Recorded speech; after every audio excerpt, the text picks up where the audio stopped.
So I kind of just wanted to bring them in, have their kind of public comment, get on the record as well as someone who is actually affecting day to day, and potentially the future of their business on Main Street, Ottawa.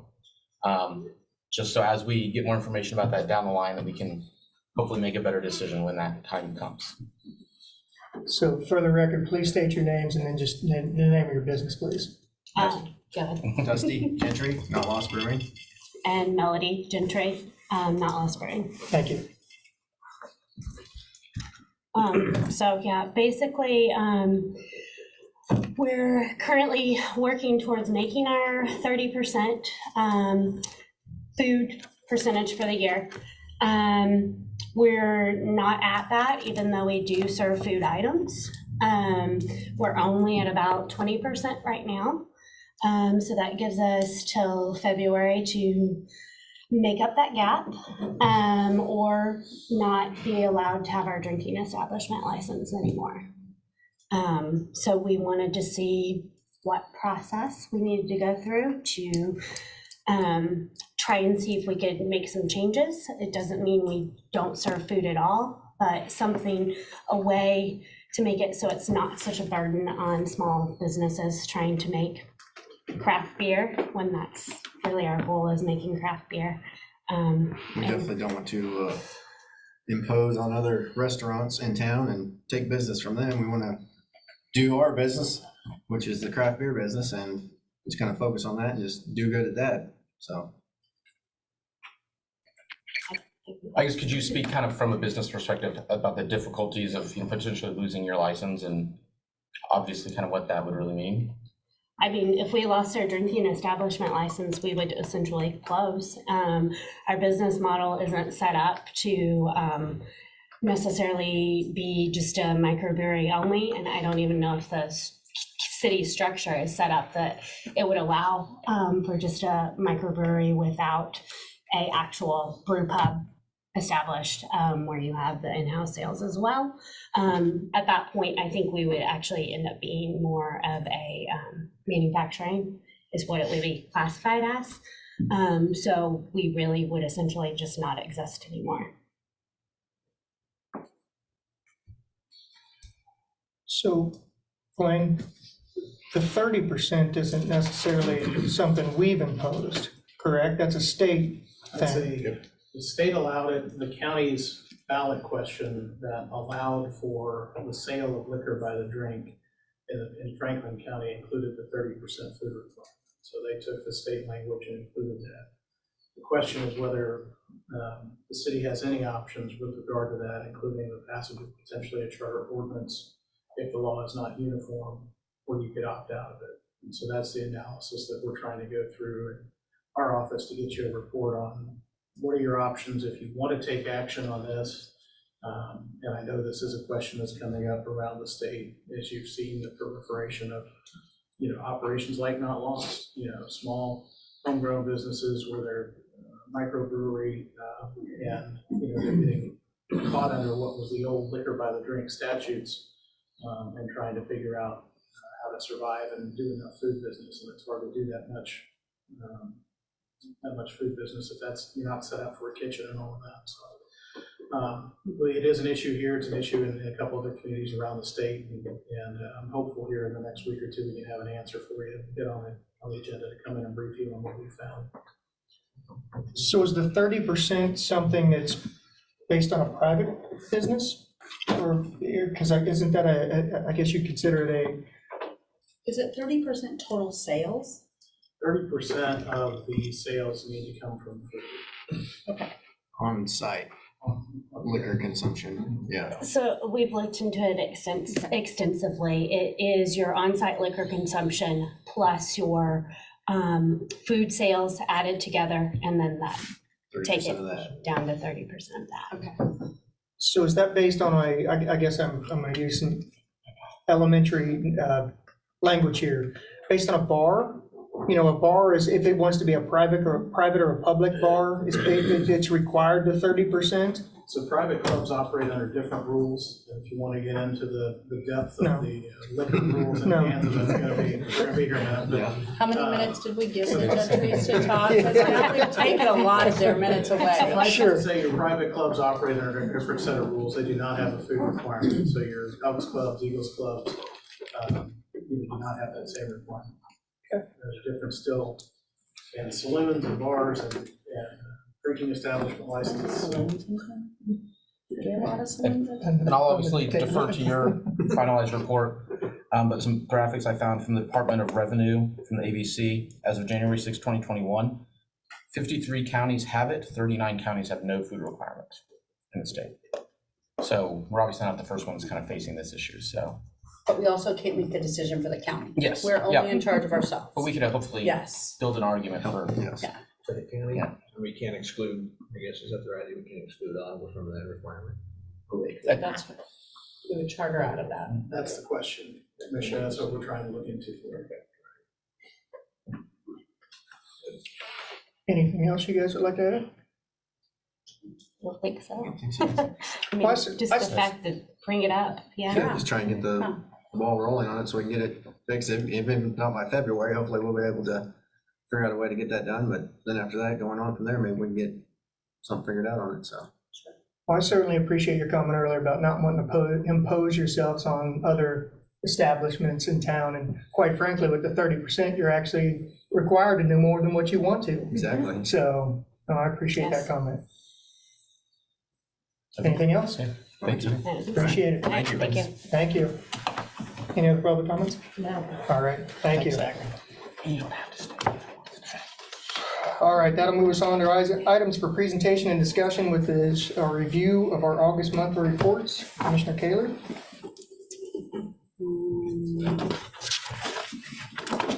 You know, I don't have a tremendous amount of questions.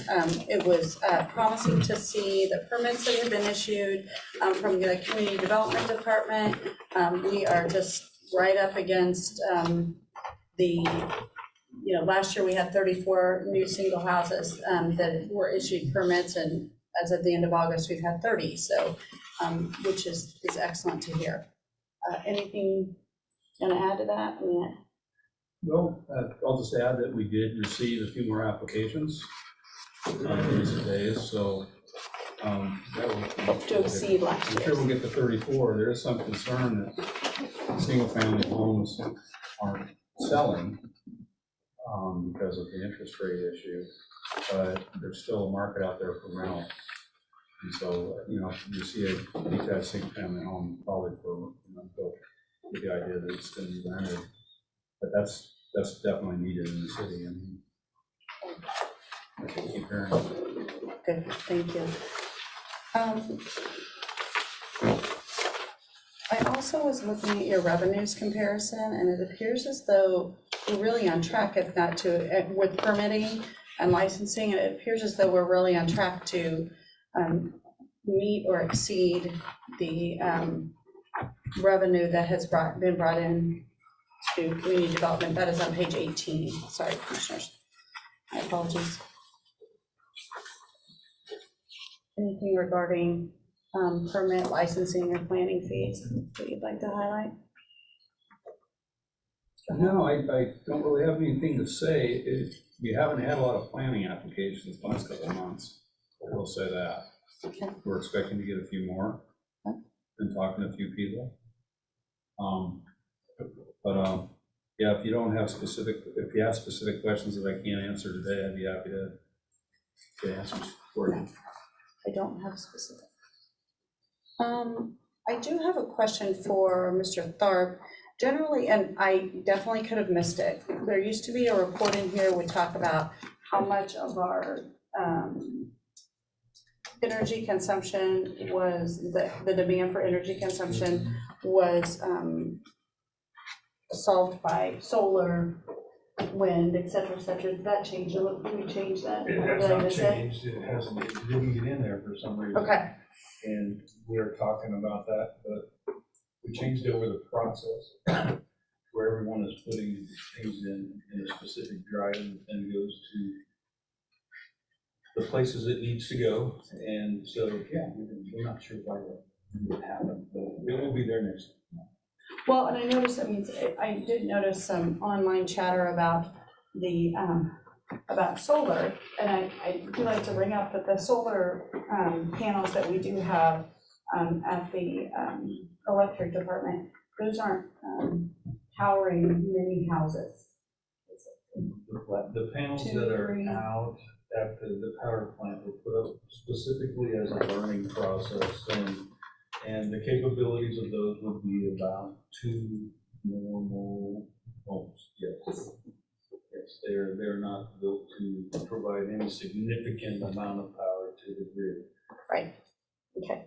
Just important for people to realize that, although, I mean, they are large, it doesn't mean that they're certainly not. And remember our conversation. Oh, yes. For every megawatt of power, it takes about 5 acres of property. You know, so the amount of acres for a significant solar farm adds up very big. Thank you.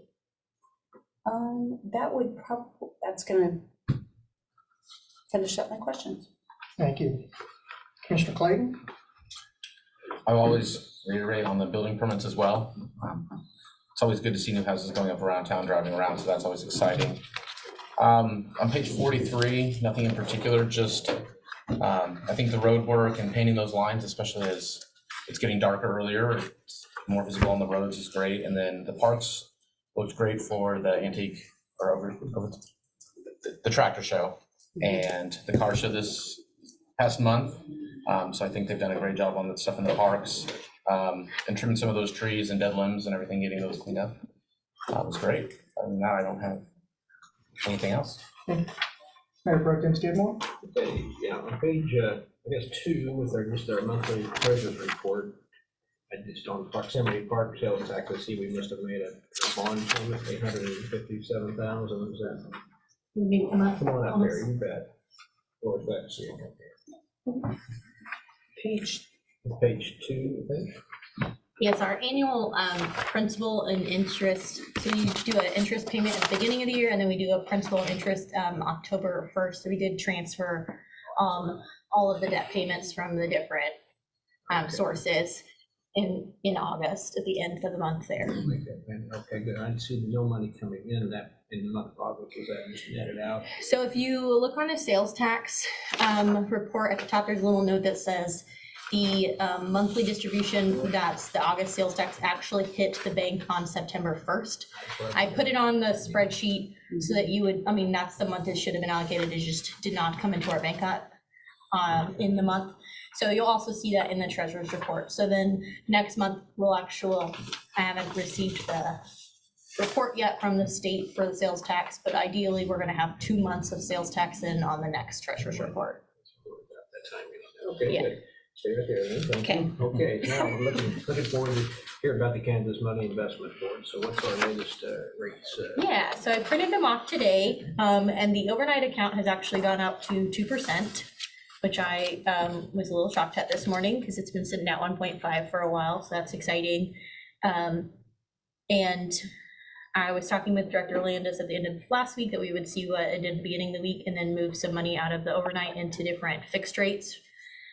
And so I'm pretty excited about the 1-year fixed rate. It's at 3.63, which is, I thought, pretty phenomenal. And so I think we'll be starting to move some into maybe some longer term investments. Yeah, okay, I like that too. Good, Yeah. On look here, question. Oh, and then on our checking account, we're earning still 0.03, is that correct? Yeah, so I talked with the bank and I just haven't quite had the time yet to do kind of the way that interest is compounded drastically impacts the actual percentage. And so I do want to do a comparison so you can see, because so like the overnight account, that rate, they pay us out monthly, but the bank is paying us out weekly. And so it's doing a little bit more of an average daily balance times the rate. And so it's not a complete apples to apples comparison. So it should be like APY or annual percentage yield versus just the stated rate. Yes. So that will make a difference on what you're saying. If they pay interest more frequently, then yeah, you're right, that would make a difference on that. Yeah, exactly. Yeah. And they are having conversations about interest rates too, because they're aware of how the market's going. So that isn't That'd be good. I think we just be able to earn more than that. I just think that's be a good operational side. So I'm still kind of, sometime we'll get together, and I guess I'd like to get the opinion of the other commissioners, but it seems like we got an awful lot of money in our checking account.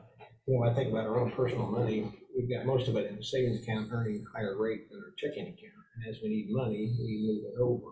And I don't want to be cumbersome as far as nightmare, an overdraft. I understand that. But it just seems like we're so heavily weighted in transaction accounts versus long-term money.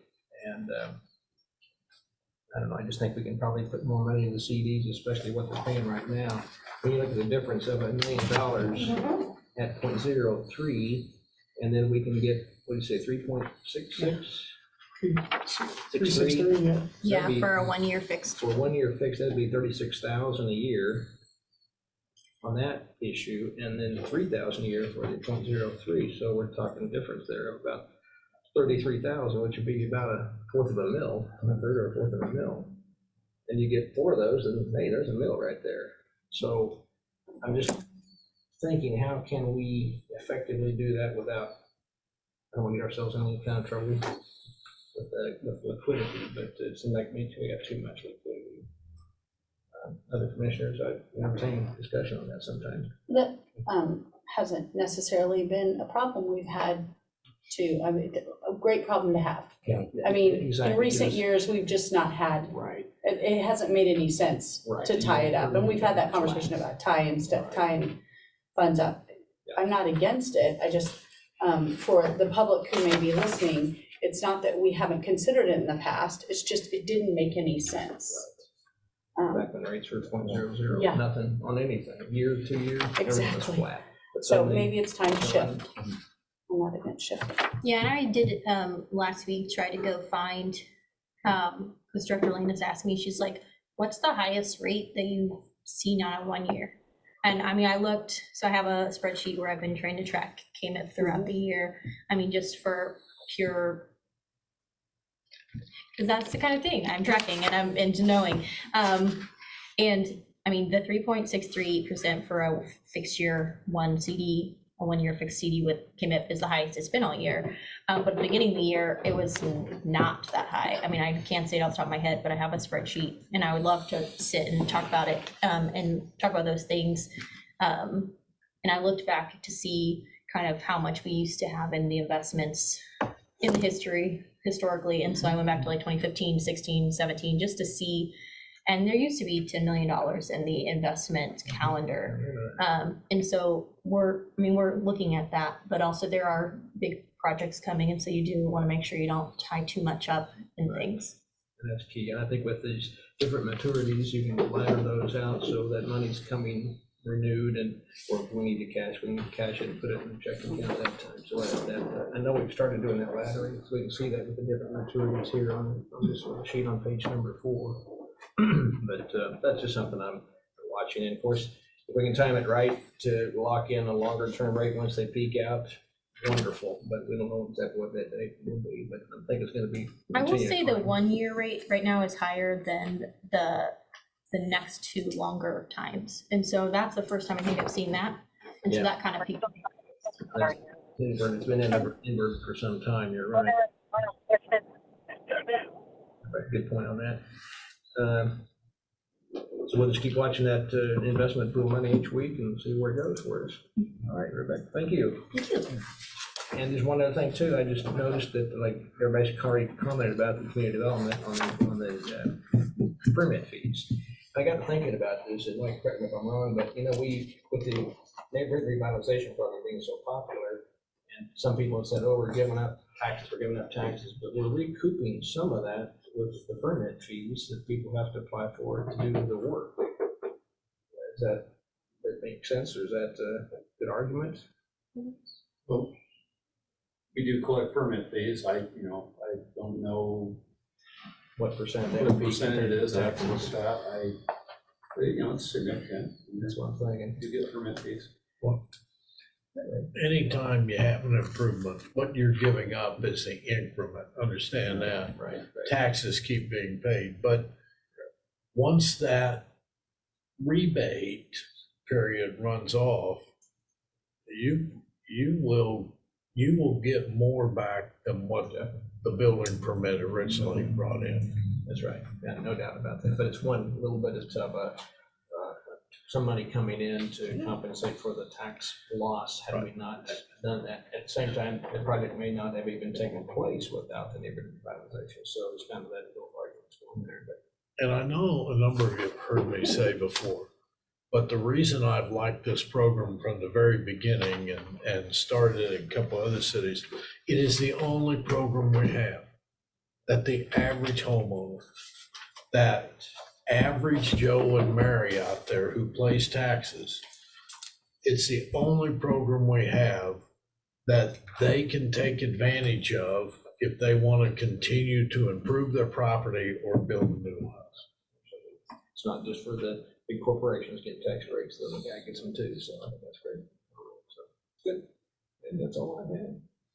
Well, and quite frankly, some of those savings on those taxes, folks have been using to actually be able to purchase the house. That gap of that savings that they have, I mean, if it wasn't there, they wouldn't be able to move forward with the purchase. So, some of these houses are being bought, with that money in mind.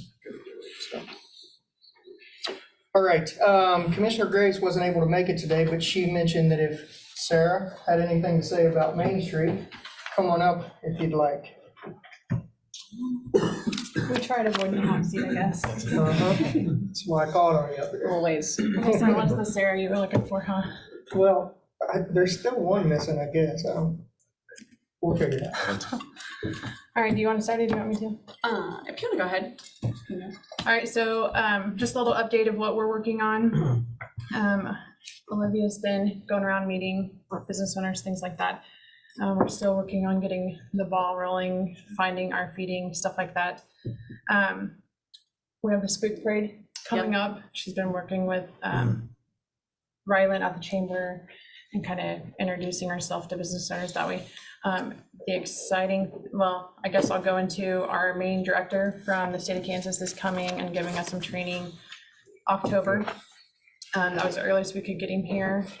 And the board's excited about that. That's for the entire board, right? Yep. Right, He's good. coming to our meeting. Yep. Good. And a lot of that's just education because a lot of the board members don't even know essentially even what our 4 pillars are, different things like that. So I felt it was good that just having education all the way around on what's expected as a Main Street overall. And get a little more education on the IWWs as well, because that's a great opportunity for the community here. We've been applying for some grants locally and some that aren't necessarily locally. The other thing, she's been working on getting the office set up, making it a little more homey, figuring out the air conditioning, things like that. Yes. Big thing we've been kind of gearing towards, and we're working with the chamber doing the same time. You're right in on this, you don't even know it yet, but the mayor's tree lighting, the ceremony, we're doing in correlation with the Christmas parade. We're gonna do a Christmas nighttime parade, which With is the lights on. so as soon as the lights come on, the parade will go. So we're excited to see all that come together and kind of put together some businesses doing Christmas open houses, things like that, supporting local, kicking off the shopping season. So that's currently what we're working on. We'll be having conversations of our agreement with you guys here soon. That is our game plan. Yes, you will. So A Christmas parade, you have a date for that yet, November 26th. shop small Saturday. Are you gonna have floating? Our theme, we actually even have a theme. Our theme is a Christmas movie.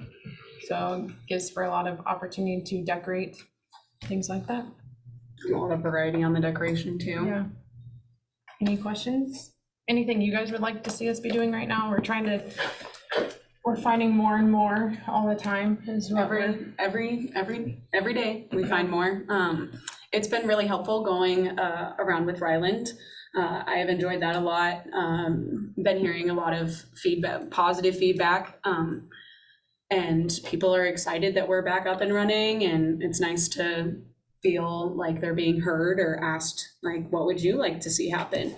And a lot of those people are just want to be heard, truly. That's the important part of it. And Olivia, I appreciate it, and I hear about you going out and going door to door, regardless of whether they're a member or not. Yeah. It's been a long time since that happened. And I appreciate you going out and just listening to those voices who, some of them have a lot of frustration. Absolutely. And some days are better than others in the sense that I was 17 years old and in Colorado when whatever happened. And so some days are a little different because of that. But it's been really wonderful getting to hear people and to put face with names and all of that kind of good stuff. So I can't thank Ryland and the chamber enough for going around with me and doing that. We've been telling her we're trying not to throw her to the wolves. It's a lot. I mean, and we only have her for 20 hours for right now. And so we're trying to get the most done while we can. And that interaction, we know memberships is something we have to focus on, but we have to regain trust. We're in a whole new startup game right now. So building that relationship with the customer, with, business owners and customers and stuff like that is where currently we are. Yeah. So. She mentioned IWWs. I'm unfamiliar with that. So IWWs, she also I'm vaguely familiar. Our attorney back there can probably update more, but so essentially what it is, and I couldn't tell you the year, but it's a lump sum of money that is, so if we don't use it, it goes back to the state of Kansas, and I don't know if they'll use it or how it works, but right now we have an IWW account.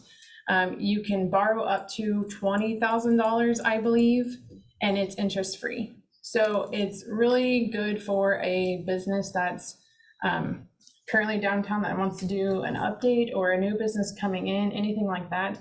There is a process to it. We have to, you have to apply for it. You have to have a business plan, different things like that. But it's something that I believe it was in the 80s it was created. But if we were to let that go, then that money is no longer in our community. As of right now, it's here to where we can use it for potential businesses coming in, or businesses that want to make an update or make a purchase that they don't necessarily want to finance at the interest rates right now. And then you just make your monthly payment to it. And then once that money's paid back in, it's revolving. We can loan that money right back out. Thank you. Yep. It's a tough rate to match, I'll say that, unless we do a lot of volume, but I don't know. That wouldn't work. But yeah, it's a good program, it really is. Definitely. Good job. Thank you. Thank you. Thank you. All right. I just have a couple of actually comments. One's page 9 of our packet page, and it's actually about OMA. It's more of a comment than anything, that the attendance is up 50% from last year. And I know there were some COVID issues last year, but it's fun. And that's obvious to see from the stream views of 9,300 last year and 726 this year. But it's really great to see that, we're getting hopefully past that, and everybody's feeling safe and getting out and enjoying Ottawa Memorial Auditorium. So it's great to see that. Is Vanessa available?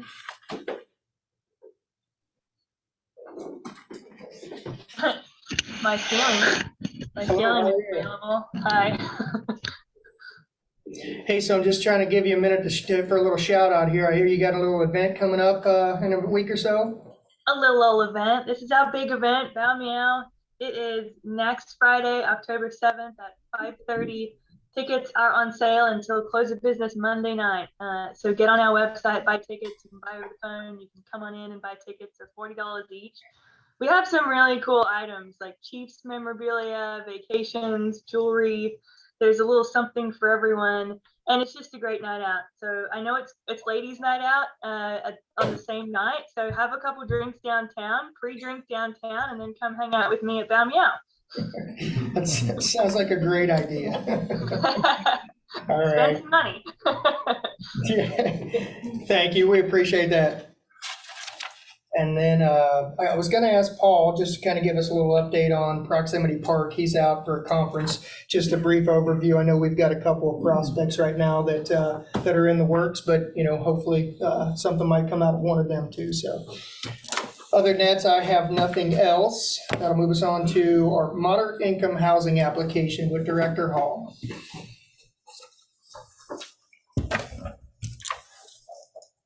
I think this will be the last you're hearing about this for a while. So this is on the agenda today,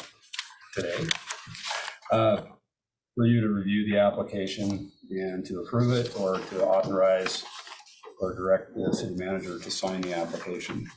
The application itself, the entire application with all the appendices is this stack right here. And the thought occurred to me for about, I don't know, a little longer than 15 minutes maybe, that maybe you should print this whole thing for every one of you.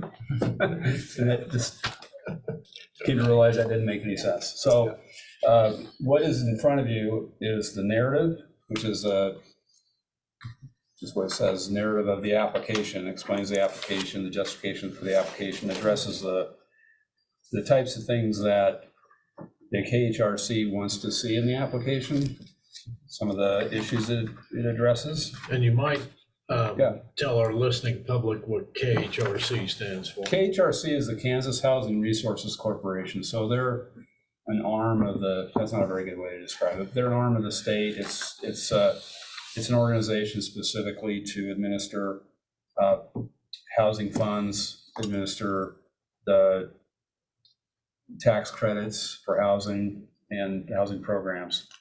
And they put out the RFP, the request for proposals, to cities and cities with population, cities or counties with population of 60,000 or less, and we qualify for that.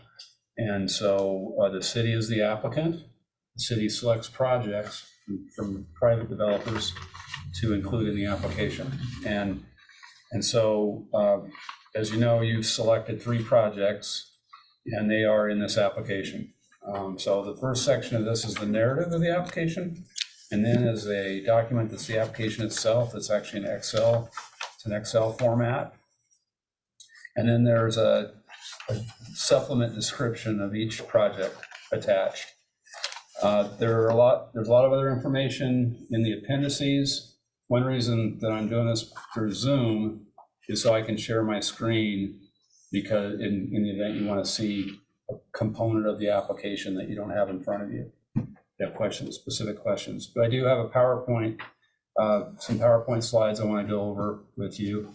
And so if you don't mind hitting the lights.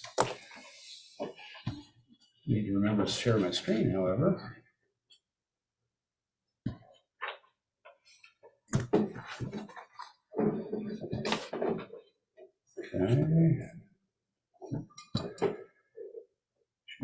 Share. I haven't used Zoom for a while. Just using Teams. You might have to help me, Paul. I'm sorry. No, it's a. There it is. I just saw it. It's right there. There we go. Thank you.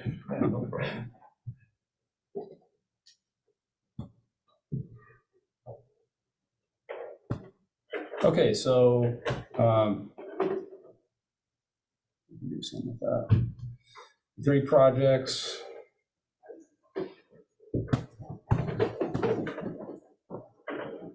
There we go.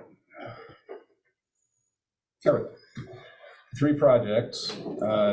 So these are, you rank these in order of priority, with Prairie View Estates Phase 2 being the top priority.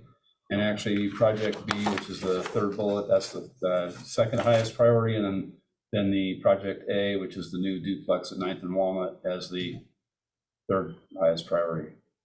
This is how the MH grant funds would work under our application. I misspelled Heartland Design Build, I left out the T. But as you can see, the application is for a total of $635,000 in MIH funding. The housing investor tax credits is in there. We are not the applicant. The city's not the applicant. The developer's the applicant, but it's with the application. It's tied to the MIH application. Is that something New Heartland's applying for? Because I didn't think they were applying for housing investor tax credits. They actually asked if they could add that, Okay. and we discussed it, and we said that'd be great. Okay. And so they're not asking for a lot, but they're asking for some. The only reason I bring that up is because I know if somebody was, we had mentioned before that if they're applying with housing investor tax credits, that will delay their decision through the state. So they may not hear anything, and we may not hear anything on any of these projects till December possibly. That is correct, December. And one thing that could be a little difficult is we're not going to hear until December about this first round, and then the application round, the second application round, the deadline is supposed to be the end of January. Right.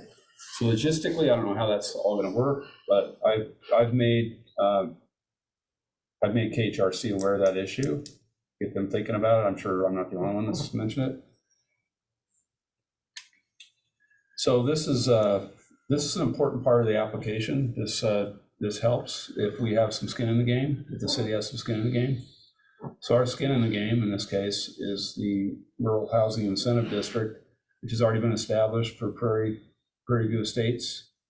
And the anticipated revenue over the remaining life of that RHID from this project would be $210,000. And were it not, just so the public understands this, were it not for the RHID, those taxes would go into government coffers. Correct, and that's why it's a contribution, because it would be collected. But it's diverted, it's very similar to a tax financing district. So the second part of our contribution, and this is specific to Heartland Design Build projects A and B, is almost $200,000 in estimated NRP property tax rebates for 10 years. It's at 95% of the incremental value it's the taxes collected on that part of the assessment that go back to the investor owner. In-kind administration, so this is after the grant is issued, that's staff time, mainly finance director, community development director, city manager, city attorney, probably more than anything. And then we looked at the permit and utility connection fees that could be reduced, and this is a pretty healthy contribution. That represents about 35% of the fees, for a total of $442,000. So some of the supporting material, this is kind of important. There's the resolution that you adopted last meeting, and the June 2021 housing study, which that's still valid as far as what's minimally required. But as we have discussed in the past, it's pretty conservative, and it probably doesn't account for things that have happened in the last couple of years. And so Franklin County Development Council Paul recently put together a housing study supplement that addresses that issue, and that's included. There's also the June 2022 labor shed study that was done by Wichita State, I believe. And then an important part of the application are indications of community support. And we have letters from Franklin County Development Council, USD 290, Ottawa Area Chamber of Commerce, ECAN, American Eagle Outfitters, Walmart Distribution Center. So some of the comments in those letters that are very relevant to the application and relevant to Ottawa's need for housing are the positions that are difficult for them to fill because workers are having a hard time finding a place to live with low vacancy rates. So that's the end of the slides. And out of that. So let's see. Okay. Let's go back and stop share and reshare, I think. So do we know when we're gonna find out the answer to the request? Is it November or what was it? December. December. Yeah. It's a long way. Yeah, I don't know if that's December 15th or December 31st. I don't know. I don't know. I'm having a hard time here.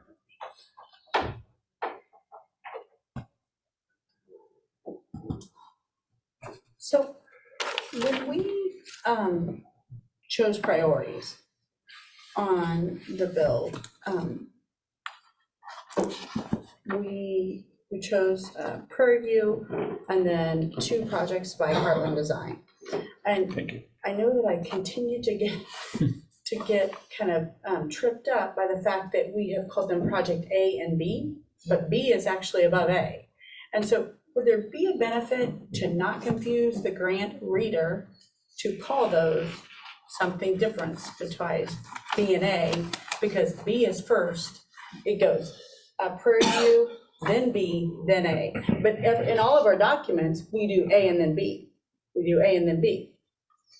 And so I just think it's confusing to the reader, and I've done enough bulk grant reading to know that that's confusing. Okay. And so would it be easier, or maybe we should have a conversation with our grant writer about, should we be calling this, Project Walnut or Project Cedar, or, something like that, that gives it more of a, because it's confusing when we're saying, hey, our priority is Project B and A, but then everywhere in the application it goes A, B, and it just looks.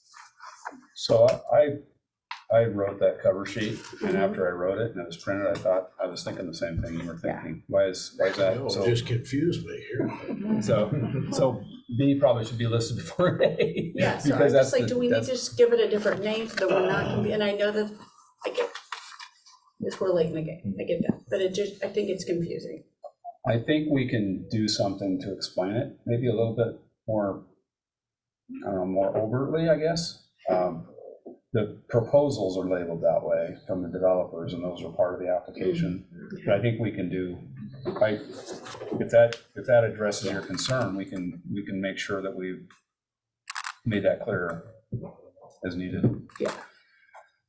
Would it make sense also on pages 1 and 2 to have them listed in priority? Because right now we go priority 1, 3, then 2. It's And confusing. yeah, like you said, bulk reading, that would be just confusing. It would make sense on page 2 that priority B, or Project B, Okay. which I'm calling Project Cedar, just to keep it track, would be up top, and then the Walnut project would be below it, because then it goes priority 1, 2, 3. Yeah. To refresh my memory, is the Cedar priority over the Walnut? Yes. Yes, but it's not written that way in the grant. Okay, yeah. So yes, I don't see any reason we can't do that. And Susan is actually connected by phone. So, Susan, are you there? hello, Mike, you Susan. wrote this in this way for some reason. Is there some specific way you wrote this, or?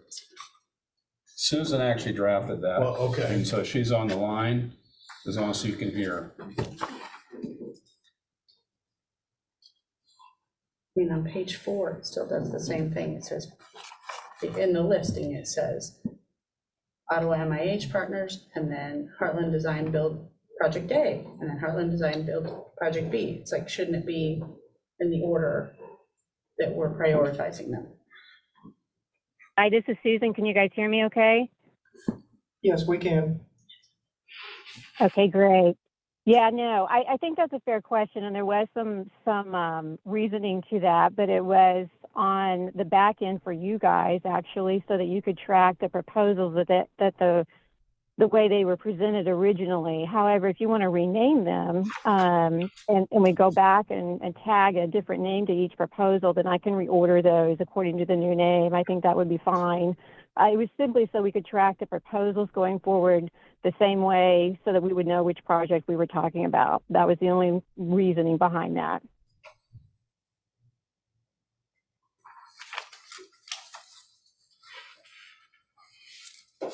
Yeah, I'm not gonna have complete heartache if we don't change it. I'm just trying to make it easier for somebody who is reviewing this grant not to get confused. well, and I understand exactly what you're saying. Our preference is B than A, but they may actually accept A because that's how it's written. Right. So, yeah, I think Commissioner Kaler's got a great idea, and I think even just as simple as, Heartland, Cedar, Heartland, Walnut would be, would suffice probably. And what I heard Susan say is that would be fine. Yeah. Seems like it's a little bit easier to track too, at least when we're looking at stuff. We don't look at it every single day, so when we pick it up every 3 or 4 days and go, No. Okay. So one thing that I'd like to point out on the application form, I've shared with you the numbers on the costs and everything, fees. But what I thought was kind of interesting, which helps to support the application. If I can find it, there we go, that's it. There it is. I can probably blow that up a little bit. What page is this? This is, Is that one? The job openings. yeah, I didn't think the number of the pages of the application, that would have been better if I would have done that, but if you can look at the bottom of your screen, all of the open positions, and I know in the letter it's on USD 290, the letter from Walmart, American Eagle Outfitters, that housing is an issue.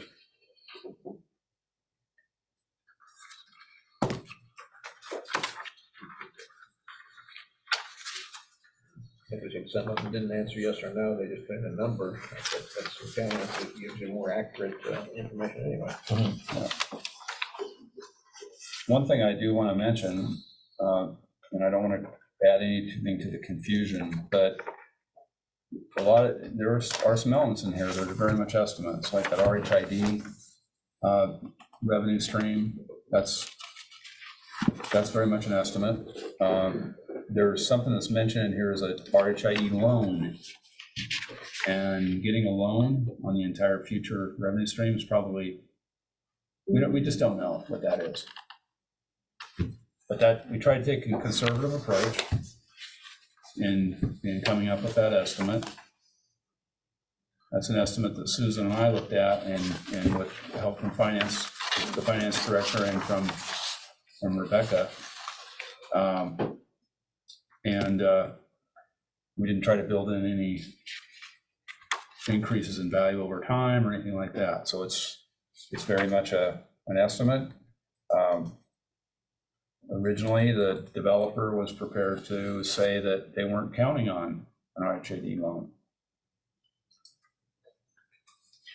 Well, that being said, that's the question I was going to ask, is those being estimates, what negative effect would happen if those estimates weren't reached?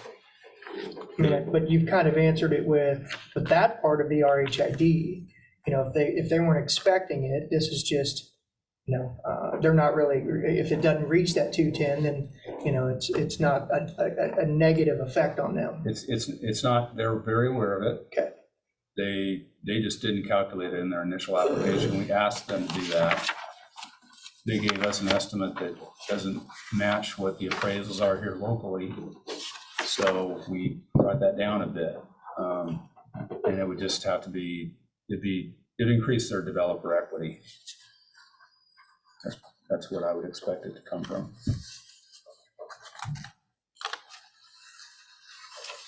I hope I didn't confuse anybody by bringing that up, but that's something.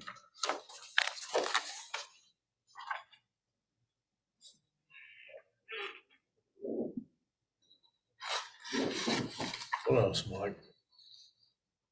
I would say at this point, I'd be happy to take any questions. I mean, if you want to see what those appendices are, they're on page 9 of the narrative on the bottom. That's what this stuff is. So one of those things is a commitment letter that's signed by the city manager, and that's just stating the commitment to use those resources as leverage, the ones that I showed you on the screen a little bit ago. So commissioners, remember, this is the first time out for the city on this type of application. And I can pretty much assure you that Mike has worked on this night and day with Susan for the last 2 months. And I think if you look at that application, you can see where there's been a lot of what we've had to try and figure out this first go around is where we put the round pegs at and how to get them in there.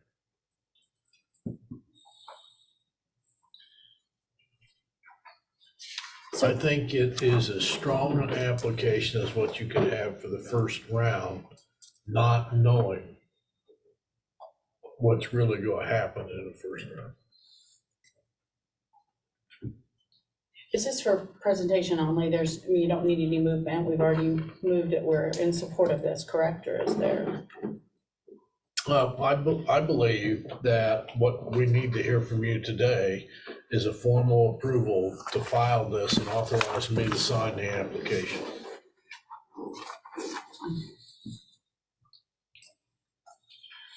Great. Commissioners, are you in favor of that? Yes. I think you're good. I got that. I heard that. All right. That'll work. You're good? Thank you. Thank you. Thank you, Michael, for all your work. Yeah. Appreciate it. You're welcome. Thank you. And thank you, Susan. Yes. And we will give you a complete copy of everything we send in, just so you have that. If we don't print it out. I'll go green, I'll take it digital. We'll have UPS deliver it because of the weight requirement. But is this like a committee that looks at these, or what, did you know much about how they read all of these from all over the state? I mean, if they're all like that thick, how do they decide, I guess, I don't know. Susan might know more about that than me, but what I do know is they have their director of housing, Liz Ice, and then they have 2 support staff, and I'm sure they have others. But they're gonna be busy. And they must have some kind of criteria they're looking for to select. They just can't be totally subjective from their part. I'm just curious what that is. Well, There's got to be a scoring tool. in the RFP, there are 4 things they list. And I'd say of those 4 things, Ottawa's, I would say, is ranked highly in the area of housing and necessary to support economic development. And I didn't try to confuse things by adding the term workforce housing, and or Susan didn't, but it's a lot of what this is.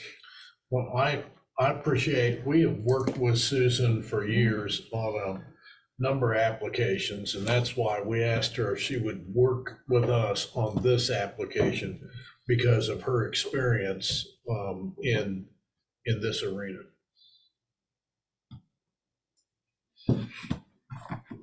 All right. Anything else, Director Hall? No, thank you. Thank you, right. everybody. Thank you. Thank you, Susan. Thank you, guys.